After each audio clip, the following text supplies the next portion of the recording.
Continuando con el estudio de la inmunología, en la lección anterior estudiamos la respuesta inmunitaria primaria que se producía a nivel externo, que era una respuesta, como vimos, inespecífica ante cualquier microorganismo, suponiendo una barrera para su entrada.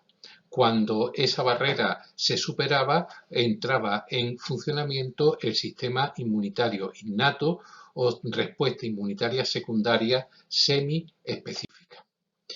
Ese sistema inmunitario innato o respuesta inmunitaria semiespecífica estaba constituida fundamentalmente por dos mecanismos complementarios, el mecanismo de inflamación y la fagocitosis. La inflamación es una respuesta local primaria a la entrada de gérmenes, una vez que han superado la piel o la mucosa, con el objetivo de aislarlos, destruirlos y reparar los daños causados. Por lo tanto, el proceso inflamatorio, la reacción inflamatoria, es una respuesta local a la entrada de gérmenes cuyo objetivo es destruir esos gérmenes y reparar los daños causados. Para lo cual, las células, una vez que están dañadas por esos microorganismos, liberan unos mediadores químicos que se llaman mediadores químicos de la inflamación. Son muchos, pero fundamentalmente a mí me interesa resaltar la intervención de la histamina, la tenéis destacada en negrita y en rojo, y de otros mediadores químicos como la prostaglandina o las citocinas, que se van a encargar de dilatar localmente los vasos sanguíneos, es decir, de producir una vasodilatación. Si el vaso es más ancho, aumenta la permeabilidad, aumenta la cantidad de sangre que llega y la permeabilidad al flujo local de sangre de linfa y favorece la llegada de células fagocíticas, fundamentalmente de leucocitos y de macrófagos. Lo vemos muy bien representado en la imagen que acompaña a la diapositiva. Aquí tendríamos un vaso normal en el cual no se ha producido, no se ha desencadenado ninguna respuesta inflamatoria, y aquí vemos el vaso cuando se ha desencadenado una respuesta inflamatoria. La histamina produce un aumento del diámetro que hace que se dilaten los espacios intersticiales y por ahí aparezcan los monocitos y las células fagocíticas que van a encargarse de destruir y de reparar los daños causados mediante el mecanismo de reacción inflamatoria. La inflamación, y vamos viendo el GIF animado que tengo a la derecha, es un proceso en el cual, cuando se ha superado la respuesta inmune inespecífica de la piel o de las mucosas, aparece un núcleo de infección, y en ese núcleo de infección, como hemos dicho, se produce la vasodilatación y aparece los fagocitos, las células que van a realizar la fagocitosis, destruyendo a los agentes causantes de esa infección.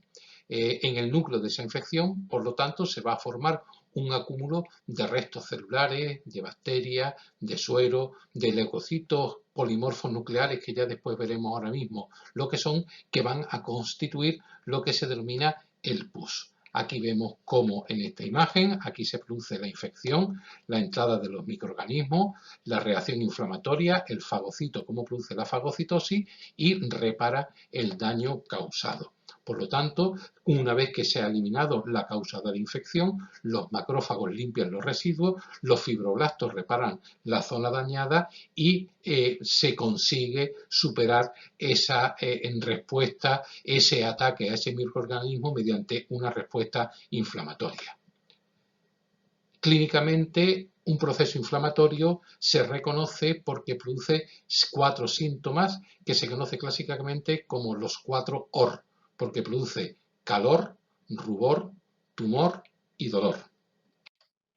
Lo vemos mejor en este esquema, donde recordamos los 4 OR de la inflamación. Produce calor porque la zona se pone más caliente debido a la vasodilatación que produce la histamina. Recordad, el primer paso, aquí se produce la entrada de una astilla en la piel, rompe la integridad de la piel y la astilla está infectada y aparece gran cantidad de microorganismos, en este caso de bacterias patógenas. Estas van a liberar una serie de mediadores químicos de la inflamación, como son las prostaglandinas y como es la histamina, y eso va a producir, como estáis viendo aquí, una vasodilatación. Esa vasodilatación hace que lleguen más cantidad de sangre a la zona, por lo tanto esa zona se pone más caliente y se pone más roja. Por eso decimos que el segundo síntoma es el rubor, el color rojizo que adquiere la piel. Gracias a esa vasodilatación y ese mayor aflujo de sangre van a salir los fagocitos al exterior del vaso sanguíneo. Veis aquí en el tercer punto, veis cómo salen los fagocitos y sale también agua, y eso produce un aumento del volumen de líquido, del volumen de células que existe en el exterior, y eso va a producir un abultamiento de la zona, que es lo que en medicina se conoce como tumor. Esa es la aparición del tumor, y al producirse el tumor pues va a comprimir todas las raíces nerviosas y va a producir el último OR, que es el dolor. Luego ahí tenéis cuáles son las causas de los síntomas de la inflamación. El proceso inflamatorio, si tiene éxito, va a llevar a la destrucción de todas las bacterias que han producido la inflamación. Veis como aquí están todos los macrófagos fagocitando todas esas bacterias y produciendo, gracias a los fibroblastos, pues la restauración de esa herida. Y el proceso inflamatorio, la respuesta semi-específica o respuesta secundaria, ha tenido éxito. Entendéis bien que la inflamación no tiene sentido sin la fagocitosis, ya que la fagocitosis va a complementar a la reacción inflamatoria. Las células del sistema inmunitario, las células que nos defienden de estos ataques, os acordáis que cuando vimos la sangre dijimos que eran los glóbulos blancos, los leucocitos. Si acordáis, los elementos formes de la sangre eran tres, eran los glóbulos rojos, las plaquetas y los glóbulos blancos o leucocitos. Esos leucocitos provenían de unas células madres, de unas stem cells, de las que se diferencian fundamentalmente dos líneas de maduración, la estirpe mieloide y la estirpe linfoide. La estirpe mieloide origina a los fagocitos son los que tienen capacidad de fagocitar microorganismos, de fagocitar patógenos, de fagocitar células anormales, siendo las células responsables del sistema inmunitario innato, que es lo que estamos estudiando hoy. La otra estirpe, la estirpe linfoide, va a originar otro tipo celular diferente, que son los linfocitos, que son las células del sistema inmunitario adaptativo de la respuesta inmune terciaria o específica, que estudiaremos en la próxima lección. Esta diapositiva la entendemos mejor en el siguiente esquema. Ahí tenéis lo que sería la célula madre, célula pluripotencial, a partir que se encuentra fundamentalmente en la médula ósea, a partir de la cual se van a derivar tres tipos celulares distintos. Un tipo celular que va a su aire, que son las células asesinas, las natural killer, que ya las estudiaremos posteriormente. Después existe una estirpe mieloide y una estirpe linfoide. De la estirpe mieloide tenemos que se van a diferenciar un tipo de células, que son las células que eran capaces de formar los glóbulos rojos y de formar las plaquetas. Estas células, los megacariocitos y los eritrocitos, son células que no forman parte del sistema inmunitario y que, gracias al proceso de hematopoiesis, pues van a dar origen a las células que van a transportar oxígeno y dióxido de carbono y que van a servir para la coagulación. Pero existen otras células derivadas de la célula madre mieloide, de la estirpe mieloide, que son las células fagocitarias, los fagocitos, que dan origen a los diferentes tipos de fagocitos que veis aquí, los eosinófilos, los basófilos, los neutrófilos y los monocitos, que después, cuando emigran a los tejidos, se transforman en macrófagos. Estas células son las que van a formar parte de la respuesta inmune inespecífica o semiespecífica o respuesta inmune innata, que es lo que estamos estudiando hoy. Por lo tanto, será motivo fundamental de estudio estas células que vamos a ver.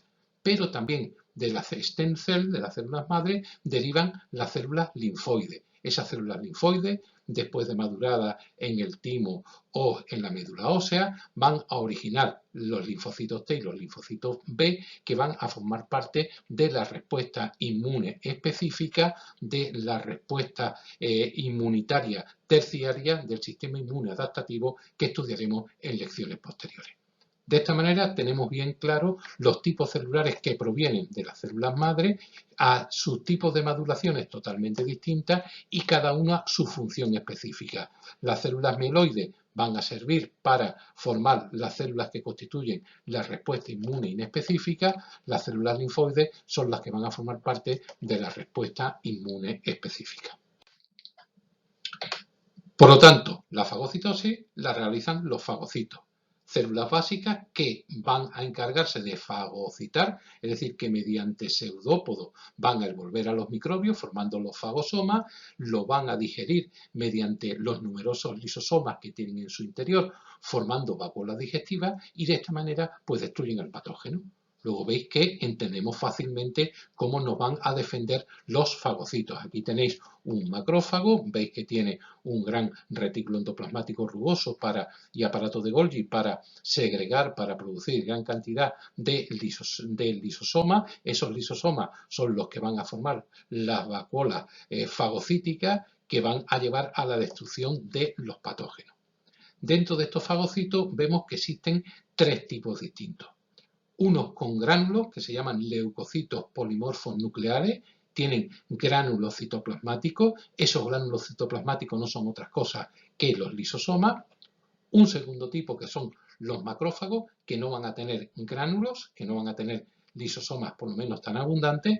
Y en tercer lugar también otros fagocitos agranulares que son los linfocitos, pero que no lo vamos a estudiar aquí porque esos forman parte de la respuesta inmune terciaria. Nosotros nos vamos a encargar de estudiar fundamentalmente los leucocitos polimorfos nucleares o granulocitos. Esos leucocitos polimorfos nucleares o granulocitos son los primeros que acuden al lugar de la infección. Es una respuesta inmunitaria rápida, son atraídos por las sustancias quimotácticas, es decir, por sustancias que producen las células lesionadas que hacen que los atraen al sitio donde están los microorganismos patógenos, fundamentalmente los leucotrienos y las prostaglandinas, además de la histamina. Y existen tres tipos diferentes de leucocitos polimorfos nucleares atendiendo a su coloración y atendiendo a su función.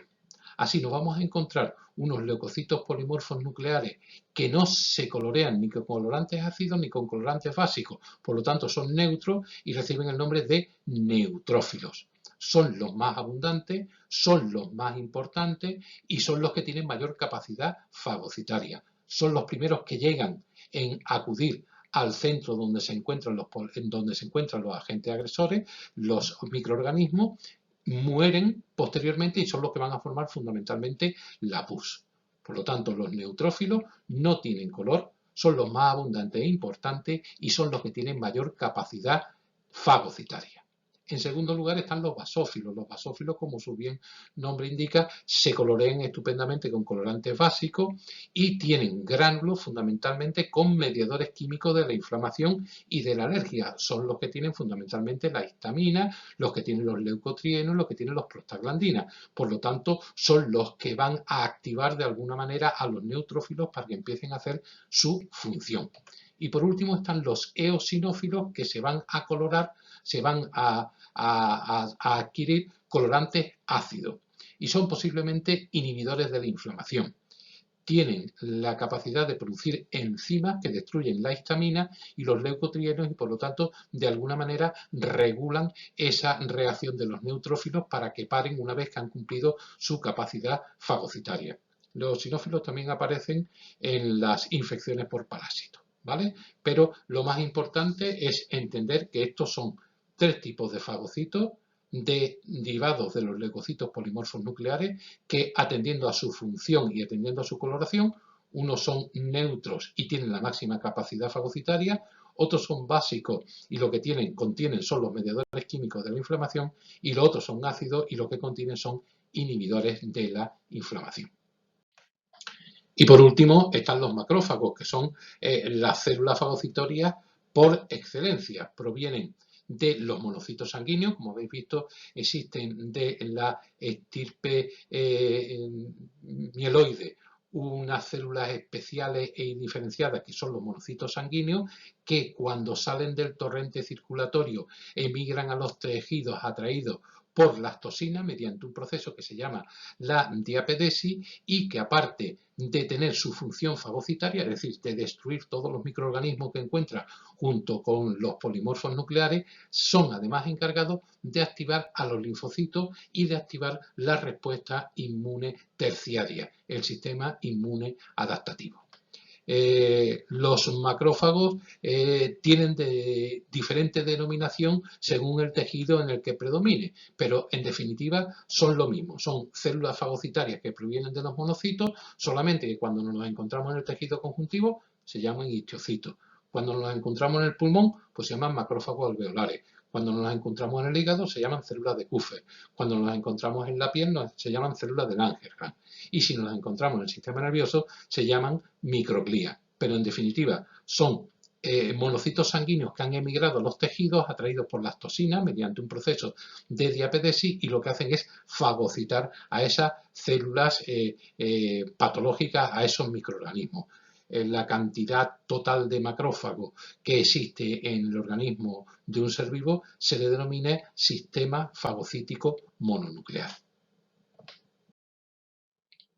Ahí tenéis la función de los macrófagos, veis la bacteria, el macrófago la digiere, empieza a degradarla y hace un complejo de histocompatibilidad que va a activar a los linfocitos T, esto ya de la respuesta inmune específica, presenta al linfocito T y le dice que es una célula alterada y este linfocito T activado activa más macrófagos liberando más interleuquina.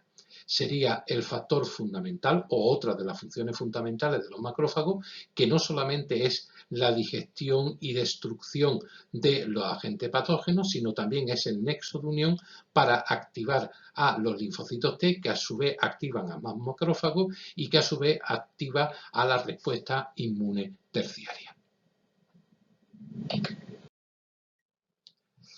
Y esta es una imagen muy bonita porque lo que vais a ver es esta gran célula que es el macrófago y aquí tenemos esta pequeñita que será el organismo patógeno. Bueno, pues cuando lo ponga a funcionar os vais a dar cuenta cómo entre el resto de las otras células se va a ir moviendo el macrófago hasta que finalmente lo capta, lo destruye y lo fagocita. Veis cómo lo va persiguiendo, se sale del cuadro, sigue detrás, el microorganismo intenta huir, pero el macrófago no cesa en su empeño de destruirlo. Cosa que va a conseguir en breves momentos, ahora lo ha cogido, lo ha deglutido y empieza a destruirlo, a fagocitarlo y, como hemos dicho también, a activar el resto del sistema inmune.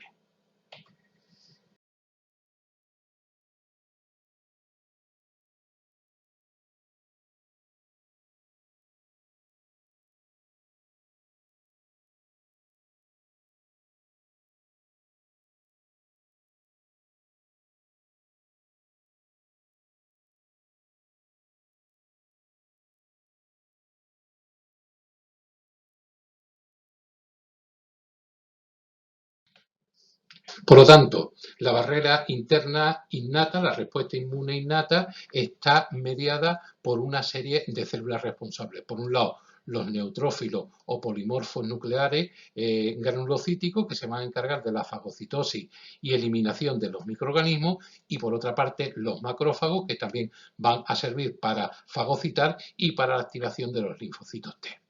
Aquí en medio están puestas las células natural killer, que son células citotóxicas, pero que van por independiente y que no está muy claro si corresponden a la inmunidad innata o al sistema inmune adaptativo. La estudiaremos dentro del sistema inmune adaptativo. El otro tipo de fagocitos que quedan son los linfocitos, que ya hemos dicho que son leucocitos agranulares, son los más abundantes, no van a tener en su interior los lisosomas, son células que están presentes en sangre y en tejido conjuntivo y que tienen alguna pequeña capacidad fagocítica, pero que la función fundamental es intervenir en los mecanismos de defensa específica, es decir, constituye la respuesta inmunitaria terciaria, el sistema inmune adaptativo, que está originando dos tipos de inmunidades distintas, la inmunidad celular y la inmunidad humoral, que serán motivo de estudio a lo largo de todo el tema.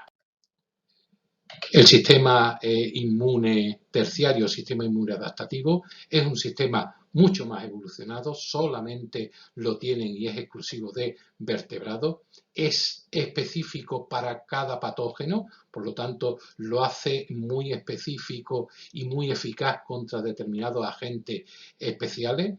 Está mediado, como ya hemos dicho, por linfocitos que son capaces de sintetizar moléculas químicas propias, que son los anticuerpos, que sirven para elaborar esa respuesta inmunitaria. Esa respuesta inmunitaria inicialmente es lenta, pero tiene la ventaja evolutiva sobre la respuesta inmune primaria y secundaria de poseer memoria inmunológica, con lo cual va a recordar a los microorganismos contra los que ha luchado. Posee una tolerancia inmunológica para diferenciar las proteínas propias de las proteínas ajenas, es decir, que solamente se va a desarrollar este tipo de respuesta inmunitaria terciaria o el sistema inmune adaptativo ante células, ante moléculas extrañas al organismo. Por último, y adelantándome a lo que vamos a explicar en días posteriores, pues os he preparado aquí un cuadro donde os expongo las diferencias que existen entre la respuesta inmune secundaria, entre la respuesta inmune innata y la respuesta inmunitaria terciaria o respuesta inmune adaptativa. La secundaria ya la hemos visto, la adaptativa es la que vamos a ver a continuación, pero existen 2, 4, 6, 7 diferencias que desde el primer día quiero que queden perfectamente claras. La respuesta inmune innata es una respuesta natural de organismos poco desarrollados, poco evolucionados, que se produce de manera inmediata. En cambio, la respuesta inmune adaptativa es una respuesta adquirida y es una respuesta lenta. Tarda más tiempo en producirse. La innata es tanto contra virus, contra bacterias, la adaptativa es específica contra un microorganismo en concreto. Como ya hemos dicho, la innata no posee memoria, la adaptativa, como veremos cuando la expliquemos, va a desarrollar una inmunidad específica contra ese microorganismo que nos atacó. Las células que median la respuesta inmune innata son los leucocitos, los polimorfos nucleares, los macrófagos y los natural killers, y en cambio la respuesta inmune adaptativa va a estar mediada por los linfocitos B y los linfocitos T. La respuesta inmune innata no tiene ningún tipo de mecanismo, fundamentalmente está mediada por la fagocitosis. La respuesta inmune adaptativa hay dos tipos, la humoral y la celular mediada por linfocitos T, la humoral mediada por linfocitos B. Como ya he dicho, la innata es característica de todos los animales, la adaptativa solo de los superiores, solo de los animales vertebrados. Y para finalizar, la respuesta inmune innata se produce contra todos los microorganismos, en cambio la respuesta inmune adaptativa se va a producir contra antígenos, contra proteínas específicas de esa inmunidad. A partir de este momento, damos por terminada la explicación de la respuesta inmunitaria primaria y secundaria y todo el resto del tema lo dedicaremos a estudiar la respuesta inmune adaptativa, respuesta inmune específica o respuesta inmune terciaria.